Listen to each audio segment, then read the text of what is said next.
nesse período que a gente teve a oportunidade de estar ministrando em alguns lugares e estar fora, aconteceram muitas coisas especiais. Deus tem feito coisas incríveis. E hoje eu estava com bastante expectativa, porque faz algum tempo que o Senhor tem me falado a respeito de uma palavra. Repita comigo: Betânia. Betânia. Bom, a gente vai falar sobre Betânia nessa noite, mas o tema da mensagem, Paulo Ricardo está aqui na frente, eu não posso deixar de começar sem falar o tema, porque senão ele fica meio constrangido. Ele aprendeu assim na teologia. Então é o rei Betânia, o rei entre órfãos. Você pode repetir isso para mim? O rei entre órfãos? E essa palavra tem um propósito bastante específico no dia de hoje, onde é celebrado, onde é comemorado o Dia dos Pais. Amém? Queria dar parabéns a cada um dos pais aqui presentes, também aos homens, sejam eles pais, filhos ou futuros pais, que estiveram no churrasco dos homens ontem. Foi muito legal. Quem esteve lá ontem? Amém. Foi muito bom. Agradecer toda a equipe de homens que conduziu tudo, pastor Hugo, Anderson, Erinaldo, Gerson, Clóvis, quem mais? O Walter, Jefão, o Gerson eu já falei, o Arthur, enfim, todo mundo que participou de alguma forma nos ajudando. É muito bom quando você vê os filhos fazendo as coisas de maneira que você chega para ministrar a palavra e sai sem se preocupar com aquilo que não precisa ser preocupação. Então as coisas começam a funcionar melhor. A ideia de se fazer esse trabalho ontem foi deles, né? A maneira de ser conduzido foi através deles, a escolha do local foi deles. Então, quando você vai confiando e vendo as coisas acontecerem, foi muito produtivo a tarde de ontem. E tudo isso como uma preparação para o retiro de homens que nós vamos ter em novembro. Então, obrigado, né? Eu tenho certeza que como pais, vocês foram mais aperfeiçoados ontem, e como filhos estão se preparando para se tornar pais. Amém? E hoje, nesse Dia dos Pais, muitos de nós, digo homens e mulheres, não temos a dimensão do que representa um pai na vida de um filho. Nós não temos a magnitude da interferência da vida de um pai ao longo de toda a vida de um filho. A paternidade é algo tão sério, porque da mesma maneira que o pai, através da sua genética, ele transmite, através do cromossoma, o sexo do filho, também é o pai que determina a identidade de um filho. Você sabia disso? Que toda criança determinou Deus que nascesse ou macho ou fêmea, mas ela se torna homem ou mulher na sua identidade através da transferência do pai como um balizador naquilo que diz respeito à visão da vida, a se tornar homem, que eu digo no sentido da hombridade, do caráter, do que é o caráter de uma mulher de Deus, do que é o caráter de um homem de Deus. Isso não é transferido pela mulher, é transferido pelo homem. Por isso, às vezes a gente acha que o diabo está atacando a vida das crianças. O diabo está atacando essa geração, está atacando as crianças. Não, o maior ataque do diabo é tirar a figura do pai da família. O maior ataque do diabo é atacar a figura do homem na sociedade, porque quando ele tira a figura do homem, ele destrói a identidade das crianças. Esses dias nós estávamos conversando lá em Itajaí, com o pastor Juscelio, um amigo querido, e a gente sentou na mesa batendo um papo, e a Leila falou assim: nossa, Juscelio, a Bruna está crescendo, agora ela precisa tanto de mim, né? Fase de adolescente. A mãe, ela falou assim: não, agora ela precisa do pai. Porque quem transfere identidade para a menina também é o homem. E ele até falou para mim uma coisa interessante. Ele falou assim: Cris, quando você estiver com ela em casa, assim deitado no sofá, sem camisa, põe ela deitada no seu peito, põe o rostinho dela no seu peito, porque ela vai começar a sentir contato de uma relação pura com um pai, sentir qual é o papel do homem, de proteção, de amor, de cuidado. Isso explicado através da psicologia. Quando uma mulher não tem isso, quando uma criança não tem isso, às vezes ela tem, e isso às vezes acontece de forma drástica na vida, Então a ausência ou a figura distorcida do homem faz com que a menina que não recebeu esse tipo de afeto, ela busque isso, ficando com um montão de homem. Ou a frustração de não ter tido faz com que ela se desvirtue, perca o balizador e vá buscar esse carinho na vida de uma outra mulher.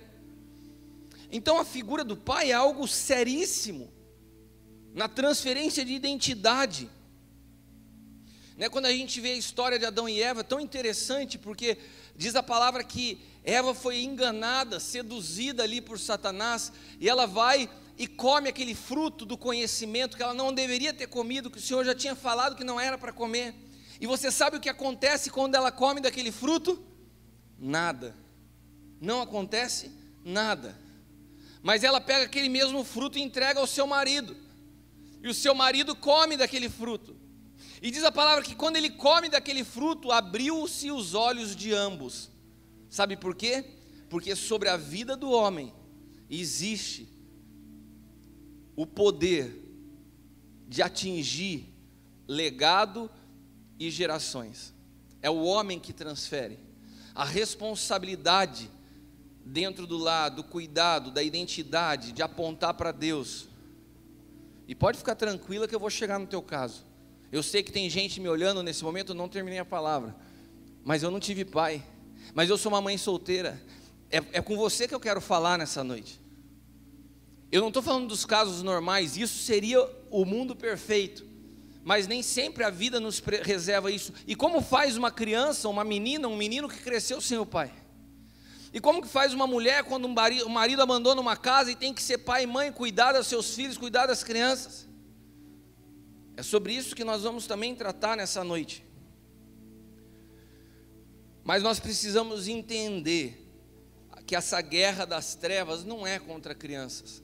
A guerra das trevas é contra a retirada da figura do homem de dentro da casa. Porque a paternidade, como nós já aprendemos, é o sistema de governo de Deus. A paternidade transfere aos filhos a primeira visão a respeito de quem é Deus como pai. Sabe, meus irmãos, quando os profetas chegavam diante dos judeus e começavam a falar, muitos deles profetizavam, muitos deles falavam em nome de Jeová, mas teve um homem que chocou os judeus, que chocou a religião da época, porque ele não chamou Deus de Senhor, ele não chamou Deus de Jeová, ele ousou se apresentar e falar: Ele é o meu pai. E como filho, ele produziu algo na religião que era inadmissível. Quem é esse que se relaciona com Deus como filho? Jesus vem inaugurar uma nova fase da história, onde ele nos apresenta Deus no caráter de pai. Agora, como conhecer Deus como pai, se a minha figura de paternidade é distorcida? Se eu tenho horror às memórias da infância, de uma figura opressora ou omissa, como eu vou olhar Deus e entender o que é paternidade? Mas Jesus fala: Ele é meu pai, e eu só faço aquilo que o pai me pede para fazer. E quando você me olha, e quando você que está me assistindo e ouve, sabe, e se depara com uma palavra do peso que a figura do homem tem dentro de casa, e você que não conhece o seu pai, e está me assistindo nessa noite, você que é uma mulher, que cria seus filhos sozinha, que me ouve, você pode estar pensando assim: meu Deus, e o que será da minha realidade? Se o homem tem essa influência tão forte sobre a vida da família, o que vai ser da minha vida? E nessa noite eu quero te apresentar um lugar onde Jesus tinha prazer de estar, uma casa de órfãos. Repita comigo: uma casa de órfãos. Eu creio que todos nós conhecemos a história de Jesus e as cidades por onde ele passou na sua vida, mas eu gostaria de passear nessa noite nessa história, que é tão gostoso falar dele, é tão legal falar do nosso Senhor, e daquilo que ele percorreu, até que a cruz o rasgasse para que o seu Espírito pudesse habitar em nós. Teve um caminho, teve um trajeto, teve uma história a ser percorrida, e essa história começa no seu nascimento. A cidade onde Jesus nasceu, o primeiro lugar onde o Criador vem no meio da criação, o primeiro lugar onde o Deus se encarna e se torna homem, entre aquilo que ele criou, não o recebe. Belém não o recebeu. José e Maria procuravam um lugar, uma hospedagem para que Maria pudesse dar luz, mas todas as portas se fecharam para o Rei do Universo. O Deus que se fez homem não foi recebido por aqueles que ele criou. É mole. Ele chega na cidade e fala: não, aqui não tem vaga para você. Aqui não tem vaga para você. Aqui não tem vaga para você. E daí então José procura um estábulo, um lugar sujo, no português claro, cheirando cocô de vaca, e o rei de todo o universo, o Deus que existe antes da existência do mundo, ele nasce naquele lugar, rejeitado. Só que essa história de não o receberem, não se reteve em Belém, ela continua ao longo da história. Os judeus, que eram o seu povo, não o receberam. A palavra de Deus diz: ele veio para os seus, mas os seus não o receberam. Daí ele passa por Samaria. Olha que interessante, ele não é recebido pelos judeus, mas em Samaria ele não é recebido por ser judeu.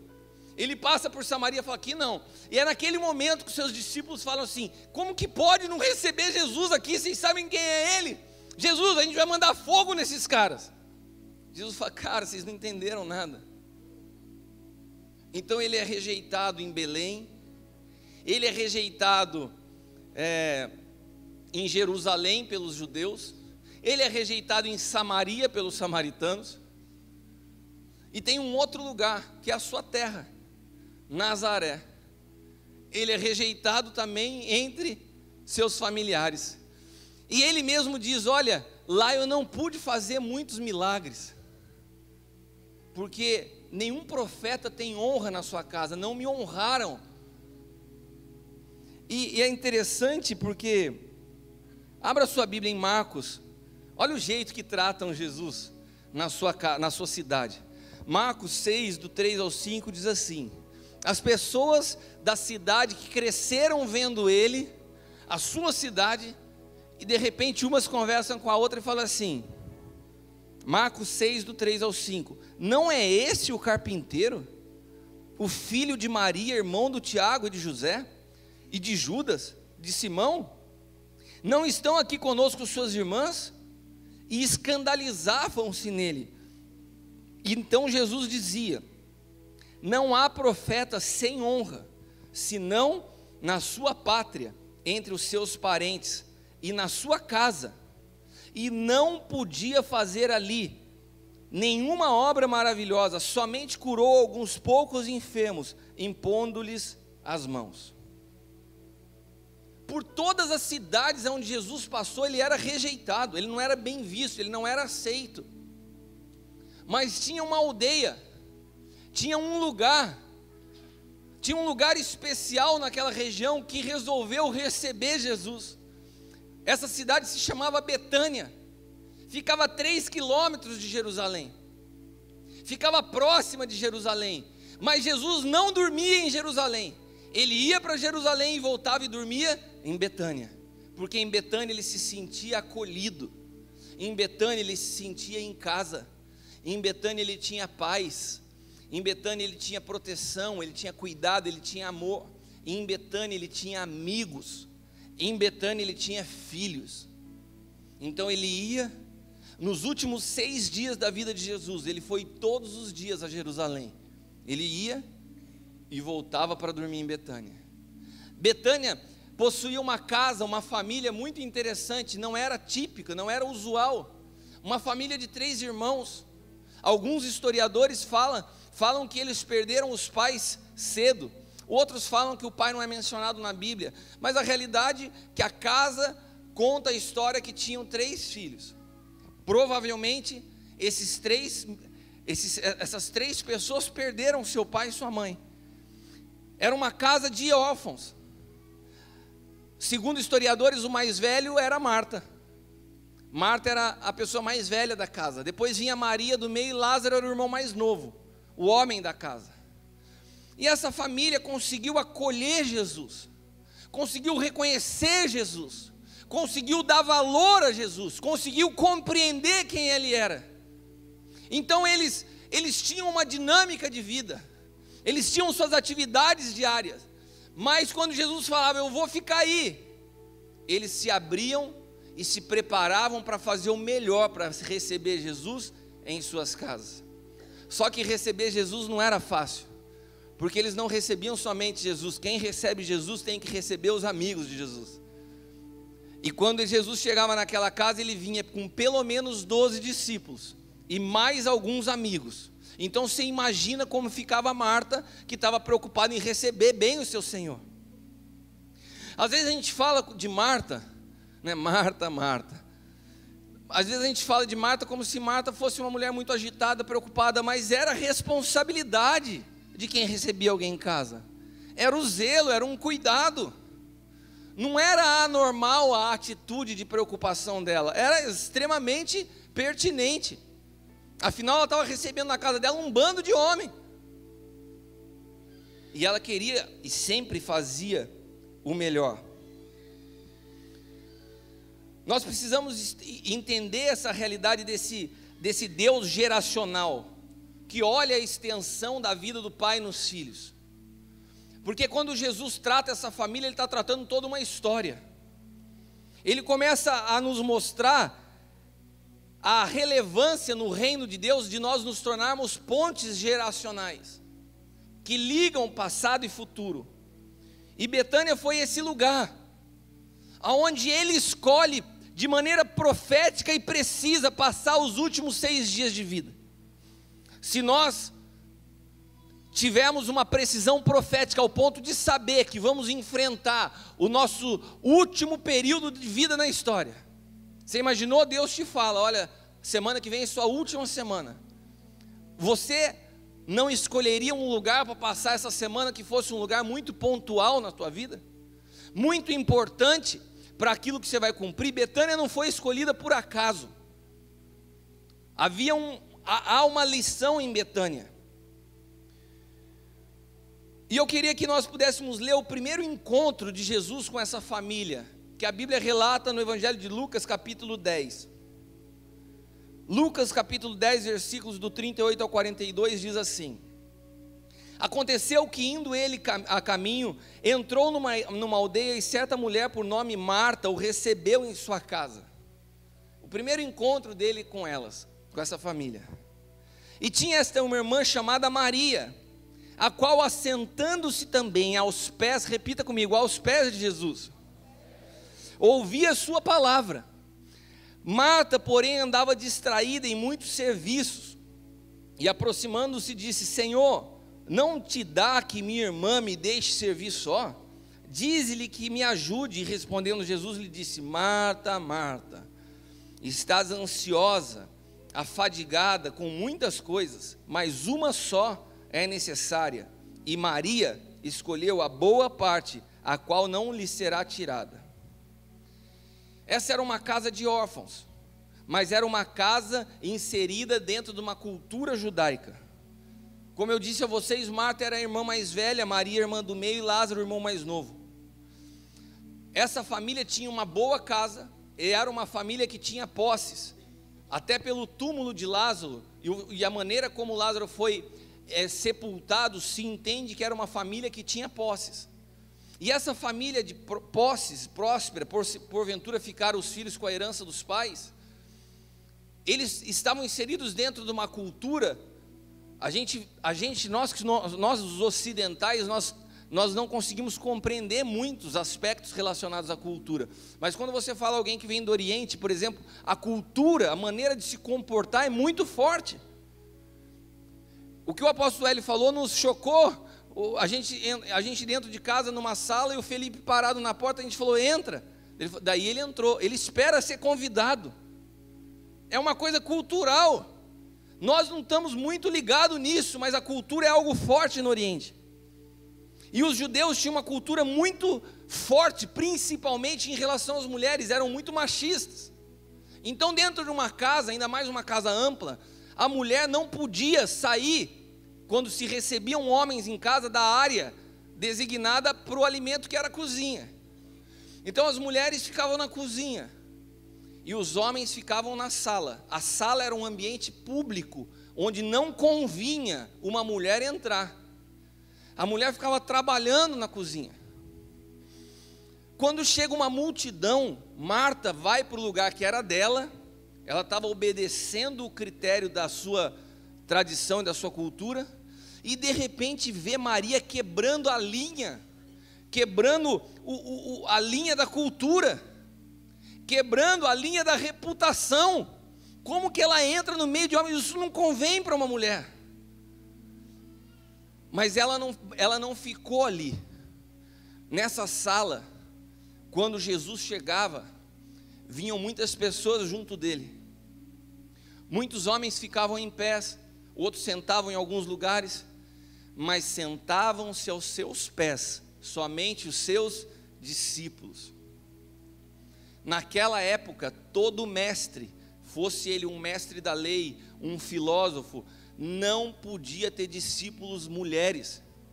Os mestres tinham seus discípulos homens, e quando esse mestre se punha a falar por uma questão de respeito e honra e atenção, os seus discípulos vinham e se sentavam aos seus pés, e os demais ficavam de volta. Maria não só rompeu a barreira cultural onde uma mulher não podia entrar, ela vai e se senta aos pés dele como dizendo, eu também sou uma discípula. Você consegue entender a ousadia dessa mulher? Não é que Marta estava só reclamando que não tinha ajuda na cozinha, ela estava falando, Jesus, você não está vendo o papelão que a minha irmã está fazendo? Além de não me ajudar, está no ambiente de homem e se senta como discípulo aos teus pés. E de repente Jesus quebra todos os protocolos, e ele não permite que Maria se levante para se defender.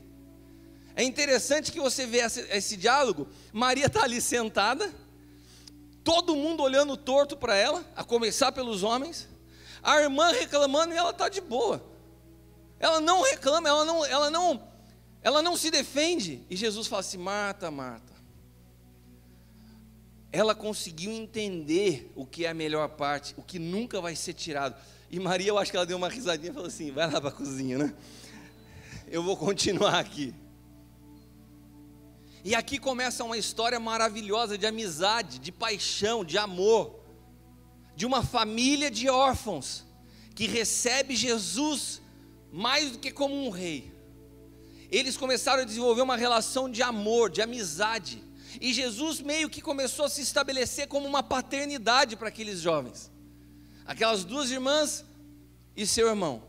Jesus se tornou o sacerdote daquela casa, e sempre que ele ia, era comida, gente, movimento, era uma festa, receber Jesus em casa.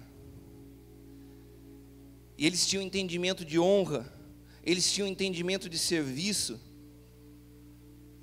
mas mesmo eles tendo toda essa relação, essa família tem uma experiência terrível, porque todos aqueles que se encontram com Jesus e desenvolvem um relacionamento de amor com eles, precisa experimentar da sua natureza, precisa ser transformado por ele. Então aquilo que menos se imaginava acontece. A notícia é que Lázaro fica doente ao ponto de adoecer para a morte. Jesus recebe o recado, e Jesus parece que até é frio com uma família que ele tanto amava, porque ele não é rápido. E ele chega naquele lugar e se depara com uma cena que é a única vez que a Bíblia fala que Jesus chorou, porque o seu amigo estava morto. Aquelas meninas já tinham passado por uma situação de morte. Se a gente se lembrar da história, elas já tinham perdido o pai e a mãe. A morte, com certeza, para aquela família já era um trauma, já não era uma coisa difícil não era uma coisa fácil de se lidar. Com certeza eles tiveram que se reorganizar na vida para lidar com a ausência do pai e da mãe. E de repente eles têm que experimentar, elas têm que experimentar de novo a morte, e agora do único homem que restava na família. Numa sociedade machista, o que seria daquelas duas? Sabe, quando essas duas experimentam essa situação, e Jesus vê aquilo ali, ele sabia de todo esse contexto. Não era uma situação comum. Mas nós sempre somos levados a entrar num lugar de total dependência. Na verdade, nós somos presenteados quando o Senhor nos acha aptos e preparados para enfrentar uma coisa que se chama morte. A nossa morte para Deus, a gente vê como um lugar traumático, mas a nossa morte para Deus é o maior presente que nós poderíamos receber. E essa família experimenta a morte de Lázaro. Mas essa família aprendeu algo. Eles aprenderam que a morte não era o fim de algo, era o caminho para a ressurreição. E eles experimentam o maior milagre que alguém poderia se deparar. Ver um homem morto depois de 3 dias enterrado, ser chamado para fora e se levantar. Repita comigo: a morte produz libertação. Abra sua Bíblia em João 11:44. João 11:44 diz assim: o morto saiu. Não é que o vivo saiu, eu acho interessante a Bíblia. O morto saiu, com as mãos e os pés envolvidos em faixa de linho. Em outras traduções, ele saiu amarrado, e o rosto envolto num pano. Eu acho que se alguns crentes vissem ele hoje, ele nunca seria liberto, porque iam gritar para ele: está amarrado, e ele ia falar assim: já estou amarrado. Mas Jesus falava assim: solta eles, e eu acho que os crentes falavam: está amarrado, e ia ficar aquela luta. Foi boa essa, né, Lê?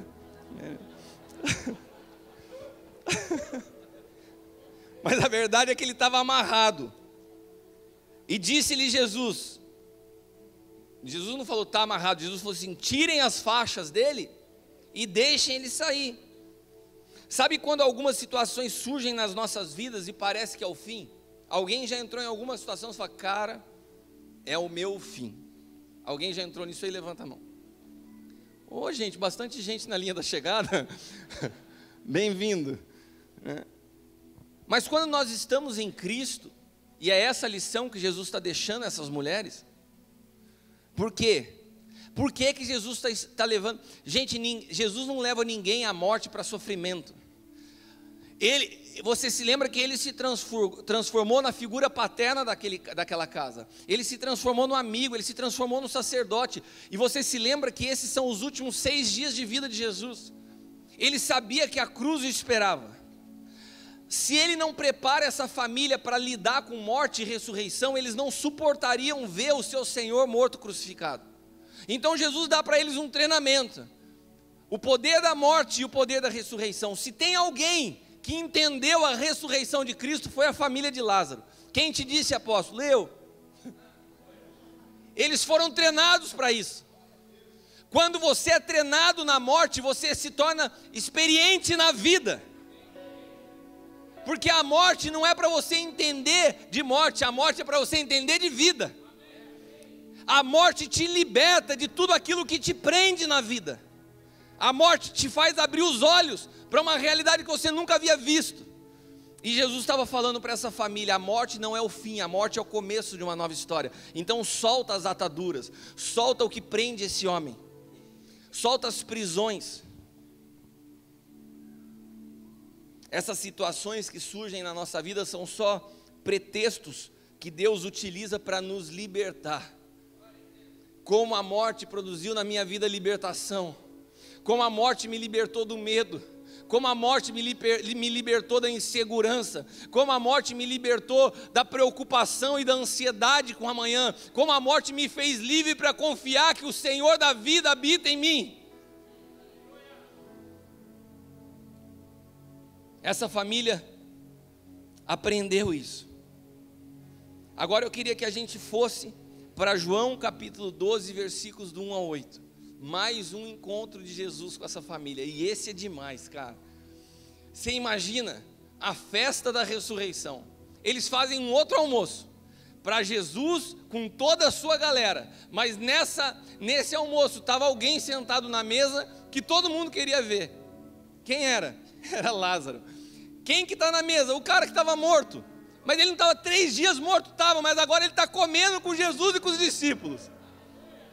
Esse era o cenário, essa era a festa. Você imagina a quantidade de curioso, de bico, que falou assim: cara, não dá para você me arrumar um convite para aquele almoço? Não dá para eu chegar lá, eu queria dar uma olhada.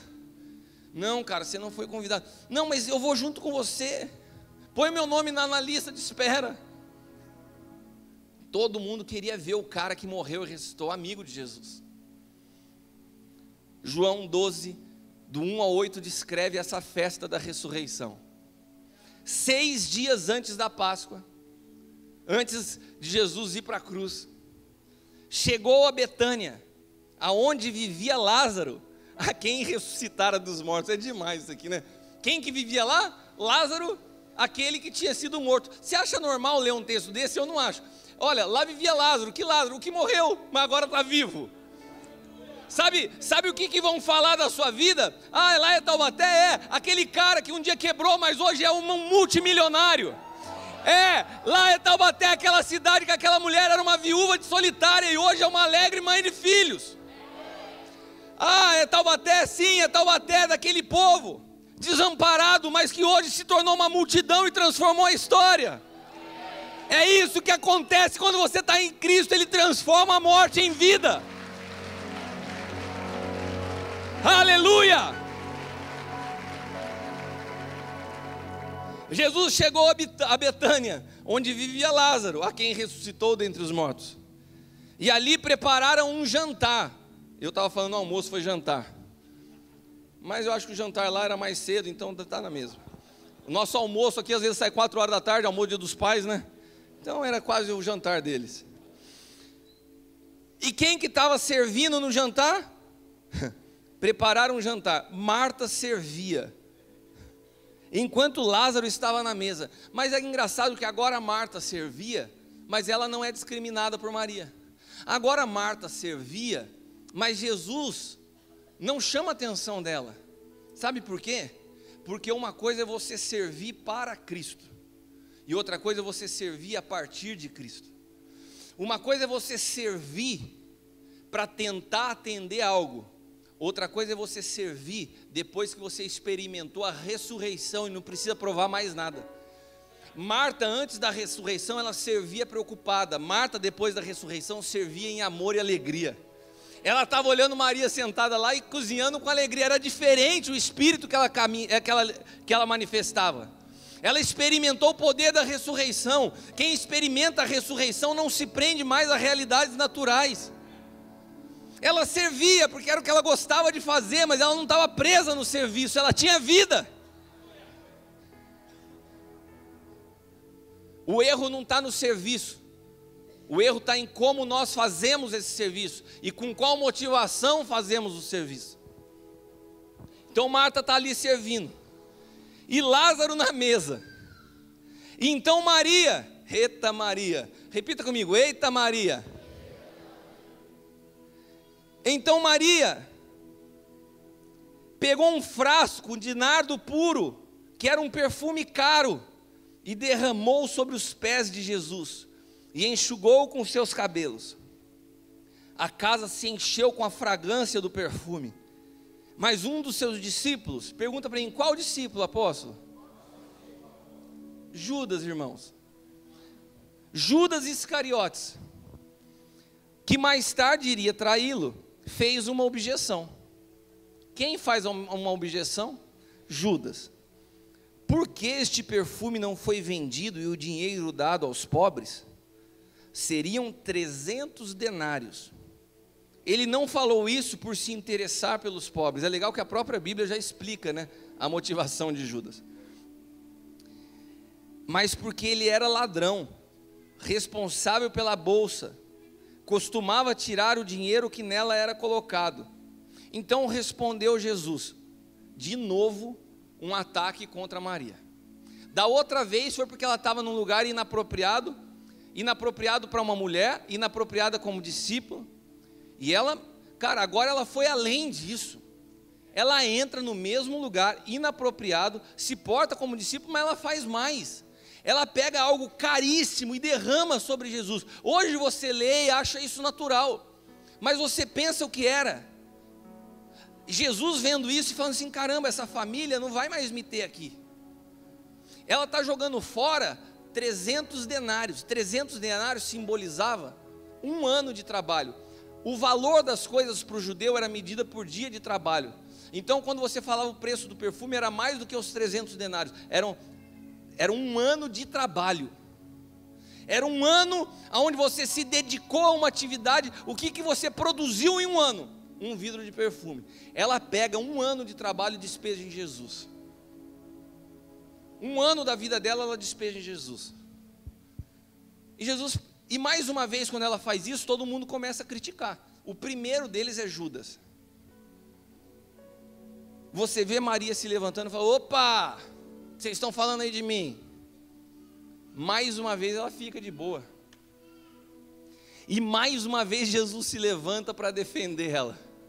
Pela 2ª vez Jesus fala assim, deixe ela em paz, que aguarde para o dia do meu sepultamento, pois os pobres vocês sempre terão consigo, mas a mim vocês nem sempre terão. De novo a cena se repete. De novo o almoço ou o jantar, de novo a reunião com muita gente, de novo Maria quebrando todos os protocolos que ela podia quebrar da religião. De novo Marta servindo, mas agora através da ressurreição, de novo Jesus defendendo. Mas a gente começa a ver que o Senhor está construindo uma mensagem para a igreja. A Bíblia é uma mensagem para a igreja. E qual a mensagem que Ele está construindo aqui? Betânia é um lugar que dá a Cristo o seu devido valor. Betânia representa a igreja que sabe dar devido valor a Cristo.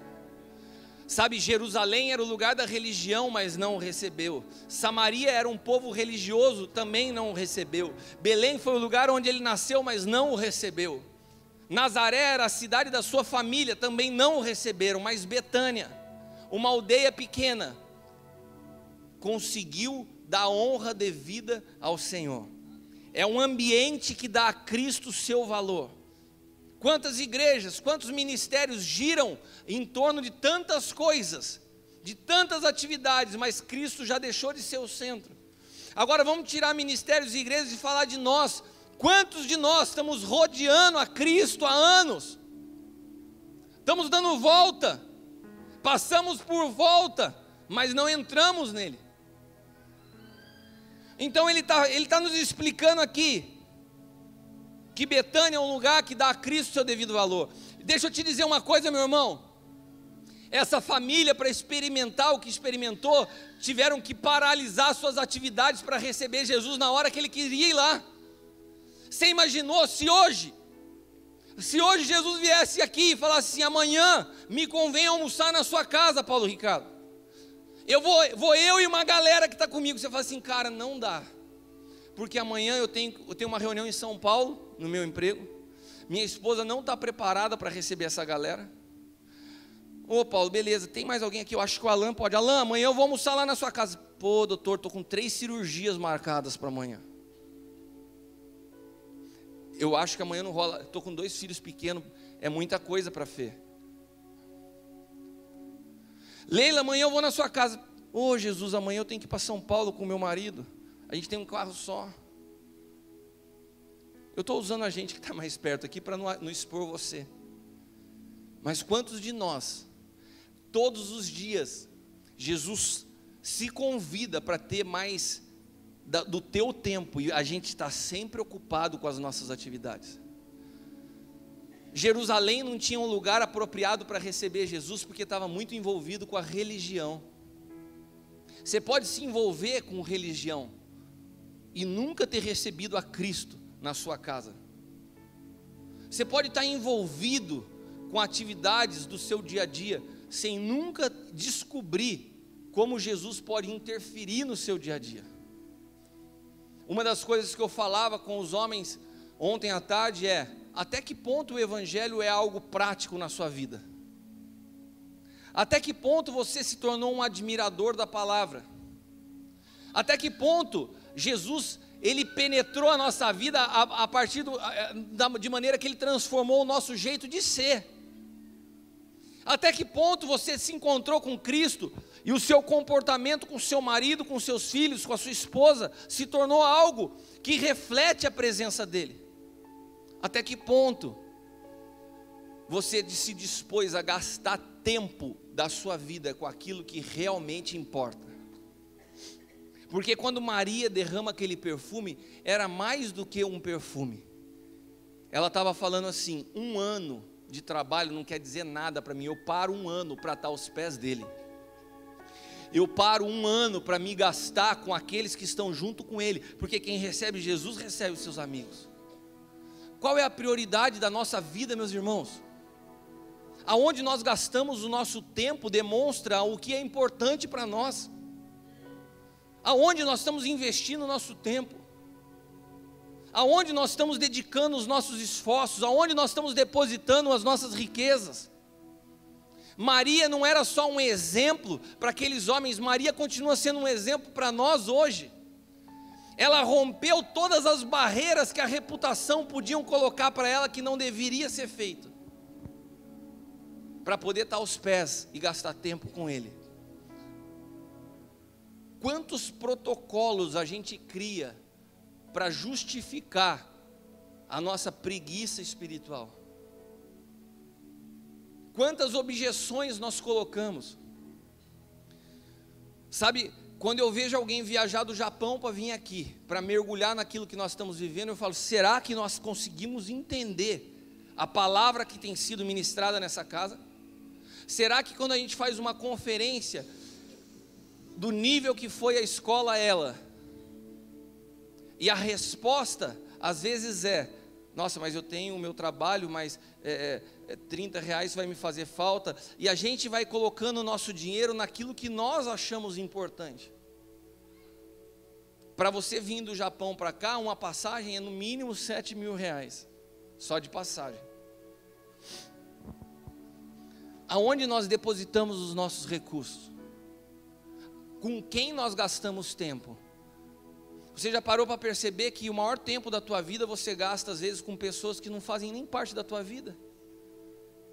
É capaz de você ficar o dia inteiro numa fábrica, dar à tua esposa e aos teus filhos o cansaço que te resta no fim do dia, e ao servir da igreja, os tempos que podem se encaixar naquilo que te sobra depois que tudo isso acontece.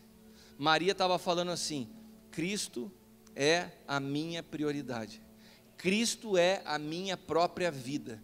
Então seja 1 ano de trabalho, seja a minha reputação, seja o que vão pensar de mim, eu estou rendida aos seus pés. Era essa a mensagem que ela comunicava naquele lugar.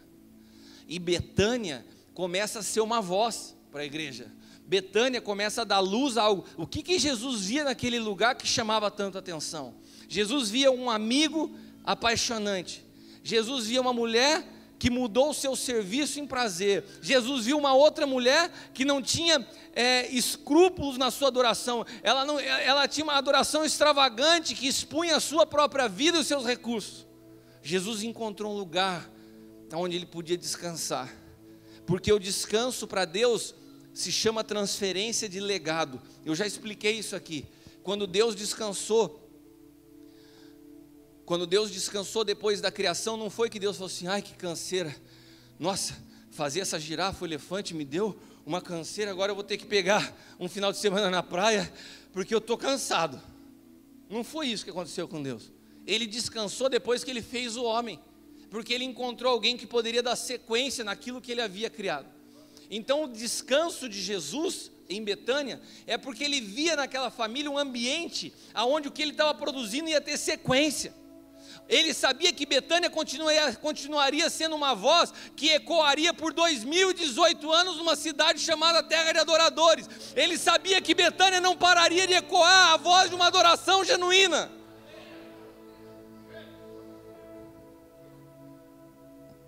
É como se Marta Ou é como se Maria estivesse dando vida a uma expressão de Paulo. Filipenses 3, do 7 ao 10.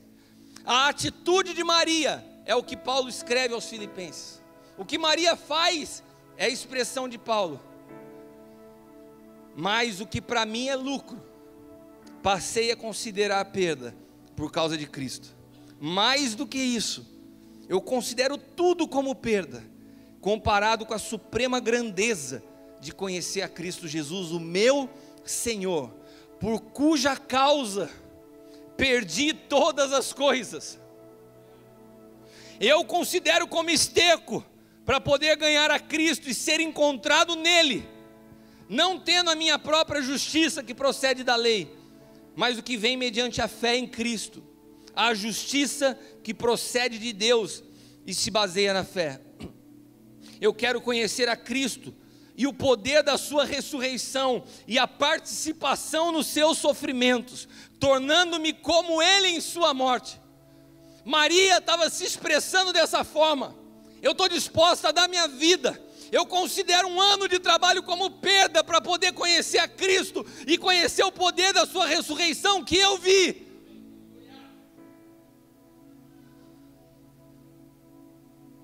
Isso tudo, esse almoço incrível do Lázaro, do morto que agora estava vivo, aconteceu num sábado.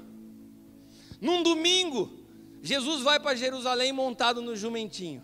A galera grita hosana, ele é recebido e aclamado como rei. Isso no domingo. No dia seguinte desse almoço, estava uma festa, né? O cara que almoçou com o que ressuscitou. Daí chega segunda-feira, repita comigo, segunda-feira. Que dia que é amanhã? Segunda-feira. Segunda-feira de novo, Jesus vai para Jerusalém.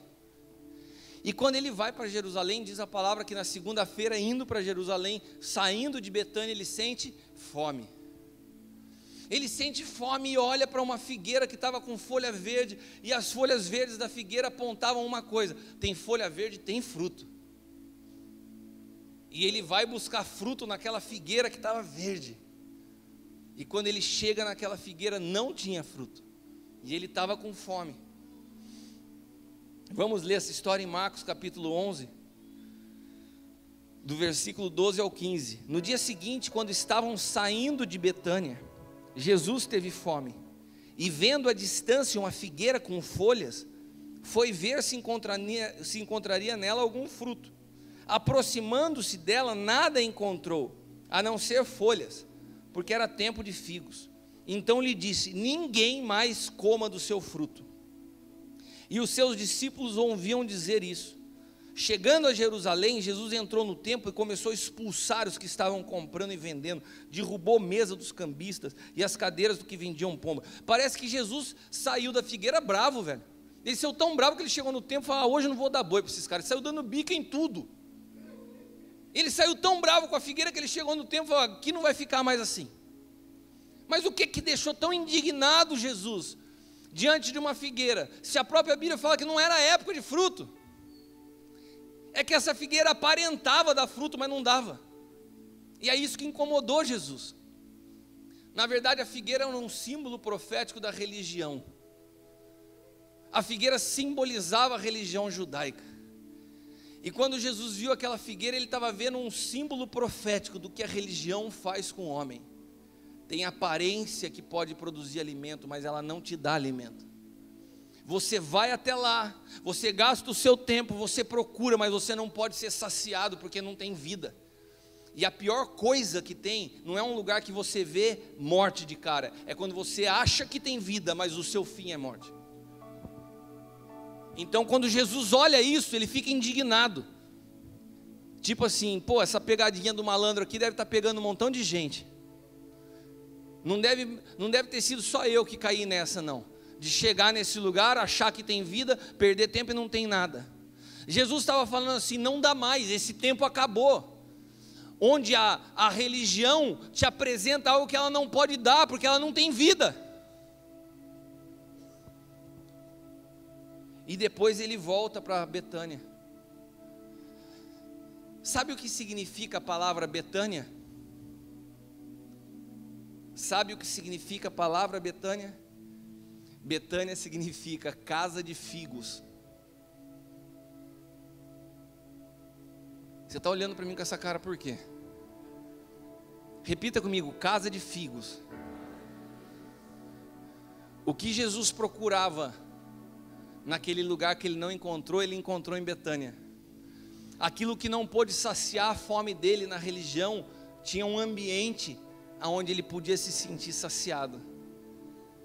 Aquilo que a religião não podia produzir, mesmo com toda uma aparência agradável, Betânia era uma casa de figos. Betânia conseguiu produzir um ambiente familiar, onde Cristo era real, onde Cristo não era o rabi, onde Cristo não era o Senhor, Cristo era o Filho que se tornou pai e gerou naqueles órfãos uma casa de paternidade. Sabe o que eu estou querendo dizer para vocês com tudo isso nessa noite? A importância dessa figura do homem é essencial, mas essa figura desse homem, ela pode, e ela quer, e ela deve ser preenchida pelo único homem que não vai te frustrar, pelo único homem que pode dar destino aos teus filhos na sua casa, pelo maior legado que você como mãe ou como pai pode deixar para um filho, que não são as riquezas. Se um dia o teu filho pegar toda a tua herança e falar assim: pai, eu vou vender tudo isso aqui para as obras sociais, eu quero servir a Jesus, você fala assim: cumpri a minha maior responsabilidade, levei meu filho a entender a vida, porque a vida não se trata do que você acumula para o teu filho, mas se trata de você conduzi-lo a Cristo. Então, quando você consegue trazer para uma casa a realidade de Cristo, você preencheu todos os buracos que poderiam trazer problemas emocionais. Então, você que é mãe, está me ouvindo, e ouviu eu falando no começo dessa palavra, o que eu faço sem a figura do pai? Leva os teus filhos a Cristo. Se você é filho, nunca teve uma experiência com seu pai, sente o seu coração apertado, ferido, machucado, o que eu faço, apóstolo? Mergulha em Cristo. A sua casa se chama Betânia. Entra nesse lugar, não é a religião, não é Jerusalém, não é Samaria, não é Nazaré, não é Belém, não é nenhuma aparência de religião. Entra em Betânia, uma aldeia simples, um lugar pequeno, mas que tem a vida do Salvador. Você precisa entrar nesse lugar, porque o Senhor continua se revelando através de manjedouras e de Betânias. Ele não está nos grandes movimentos, Ele não está na grande denominação, Ele não está nas grandes religiões, Ele está num lugar que se chama Betânia. Uma casa onde a vida flui na simplicidade do dia a dia. Uma casa onde o pai é pai, onde a mãe é mãe, onde os irmãos se amam. Isso é Betânia. Onde eu tenho a disposição de gastar meus dias simplesmente para conviver com quem está nessa casa. Sabe, vai chegar um momento na nossa vida que o simples fato da gente estar junto vai encher o nosso coração de alegria. Ouça o que eu estou te dizendo. Ouça o que eu estou te dizendo, que eu estou falando de forma profética. Os dias são corridos. Deus vai levar pessoas a se movimentarem por todos os lugares dessa nação e das nações do mundo. Sabe qual vai ser a nossa alegria? É chegar em Betânia e simplesmente poder conviver um com o outro. Aquilo que nós temos hoje e não valorizamos. O maior prazer da vida, a maior alegria da vida, está em poder viver em um lugar como Betânia, uma casa que tenha Cristo almoçando e jantando todos os dias. Aonde se enfrenta a morte, mas se experimenta a ressurreição. Aonde os recursos são despejados nele, e aonde eu demonstro através das minhas atitudes que um ano de trabalho não significa nada, se eu puder estar na sua presença. Essa é uma noite de cura, essa é uma noite de acolhimento, essa é uma noite onde a gente precisa decidir aonde a gente quer viver.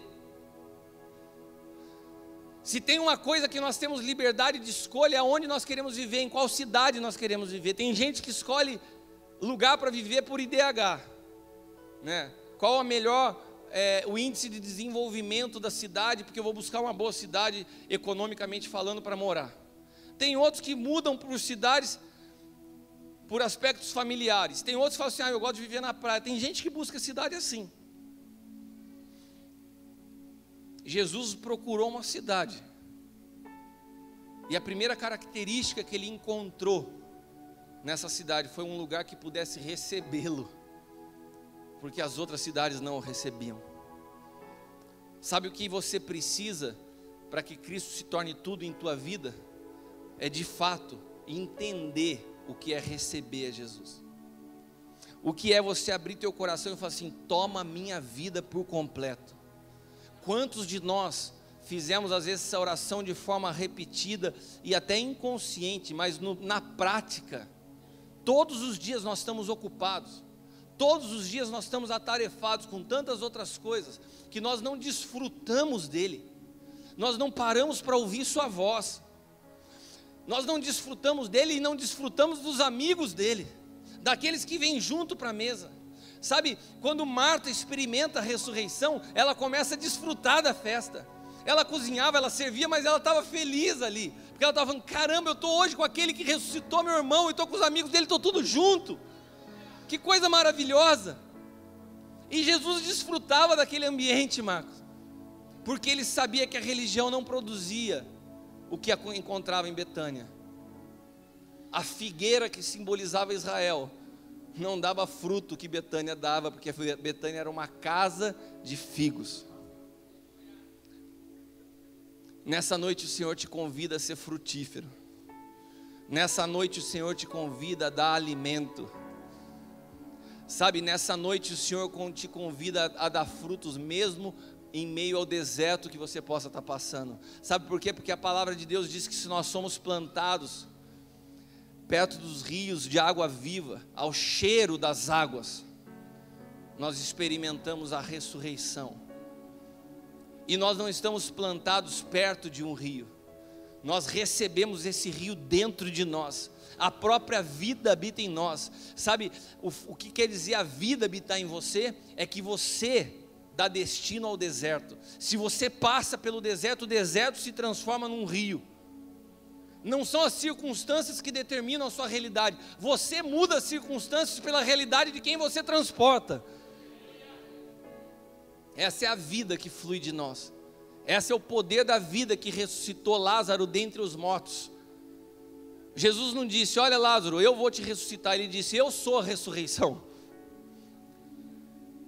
Sabe, hoje Jesus não está te dizendo, olha, eu vou te ressuscitar, eu vou te tirar. Ele está falando, você é a ressurreição, você é a solução. Basta que você esteja em mim, eu esteja em vós, e a tua vida vai ser alimento. A sua vida vai ser alimento para quem chega na sua casa. A vida vai ser alimento para quem se aproxima de você. As pessoas vão chegar perto de você e não vai ser uma propaganda enganosa. Elas vão ter alimento, elas vão se alimentar, porque é a vida fluindo da tua vida. Mas nessa noite nós precisamos decidir em qual cidade queremos viver. A aparência de Jerusalém ou a simplicidade de Betânia. A aparência de Jerusalém, que tem cara de religião, mas não tem vida. Ou a simplicidade de Betânia, uma aldeia que fica à margem de Jerusalém, mas que Jesus ia dormir todos os dias. Você quer Cristo ou você quer a aparência? Os dois juntos não funcionam. A primeira coisa que a cruz faz é destruir a nossa reputação, porque o Evangelho não é uma vida de aparência, é uma vida de verdade.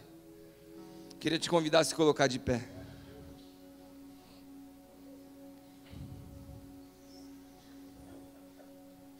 Eu sei que muitos de nós temos tido dificuldade para viver o Evangelho na prática. Eu sei que muitos de nós temos a alegria do culto de uma noite, mas a realidade do que vivemos em família às vezes é oposta. Eu queria te convidar a vir morar em Betânia. Eu queria te convidar a viver esse Evangelho onde Cristo está presente de forma natural e simples em cada situação da sua vida. Eu queria te convidar a estar nesse lugar onde a morte e a ressurreição caminham e você sabe passar pelas duas situações. Eu queria te convidar a vir nesse lugar onde você não recebe somente a Cristo, mas você recebe os amigos dele. Uma religião, uma igreja, uma denominação que continua alimentando inimizade, é um lugar onde Cristo não se sente à vontade. O ministério que ele veio produzir na terra é o ministério da reconciliação, não da inimizade. Se recebemos a Cristo, recebemos seus amigos também. Se recebemos a Cristo, aprendemos a servir em amor. Se recebemos a Cristo, um ano de trabalho não é nada, se comparado ao que ter Ele. Se recebemos a Cristo, um dia entre irmãos é mais precioso do que um ano de trabalho. Que o teu amém possa vir acompanhado de uma decisão na noite de hoje. Uma decisão de valorizar esse lugar que para mim, na minha vida, é a minha Betânia. Que você possa decidir transformar isso aqui na sua Betânia, no teu lugar de refrigério, no teu lugar de descanso, no teu lugar entre irmãos. E que quando todas as vezes que nos juntamos, Cristo se manifesta em nosso meio. Quando falamos de conferência, nós não somos produtores de evento, nós não somos uma casa de show, nós simplesmente queremos te levar mais profundo em Cristo. E daí nesses encontros, nós nos portamos às vezes como Marta. Marta, Marta, tão atarefada. Onde você estava na última conferência, Marta? Aonde você estava no último culto, Marta? Aonde você estava no último encontro de homens, Marta? Aonde você estava no último retiro de mulheres, Marta? Tão ocupado com tantas coisas, enquanto Maria escolheu a melhor parte que nunca vai ser tirada. Sabe, vai chegar um dia nas nossas vidas e a gente vai ver o tempo que a gente perdeu com coisas que não têm valor. Eu quero te repetir isso, porque quando os meus olhos foram abertos, eu consegui entender o que eu estou tentando te expressar nessa noite. Nós gastamos tempo na vida com o que não tem valor. Nós deixamos de valorizar pessoas que são verdadeiras manifestações de Cristo real na nossa vida, para estar com pessoas que não acrescentam nada. Essas escolhas são nossas. Queremos viver em Betânia ou queremos Jerusalém? Queremos Betânia ou Samaria? Queremos Betânia ou Nazaré? Eu poderia explicar o que significa cada uma dessas cidades. A cidade que carrega o título do Messias, onde nasceu, mas na verdade não tem nada com ele. Ou Betânia, uma casa simples, uma casa de órfãos, aonde o rei resolveu habitar. O rei te convida nessa noite para um banquete. E sabe ao lugar que ele quer habitar? Dentro de você. Não para um relacionamento, mas para que vocês se tornem um. O casamento não é uma relação entre duas pessoas, é a transformação de dois em um. É isso que o Senhor quer produzir nas nossas vidas nessa noite. E requer de nós algumas escolhas. O que nós queremos? Com quem insistimos em conviver? Aonde gastamos nossos recursos? Aonde gastamos nosso tempo? Qual a nossa disponibilidade para Cristo? Essa é a palavra. Quantos de nós estamos disponíveis? E eu não falo isso me sentindo nem um pouco melhor que ninguém, porque muito tempo da minha vida eu não tive disponível.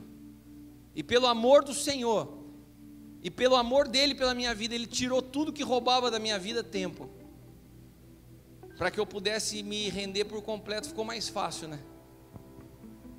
E é sempre assim, Deus chama os que não são, os que não têm nada, ou os que já perderam tudo.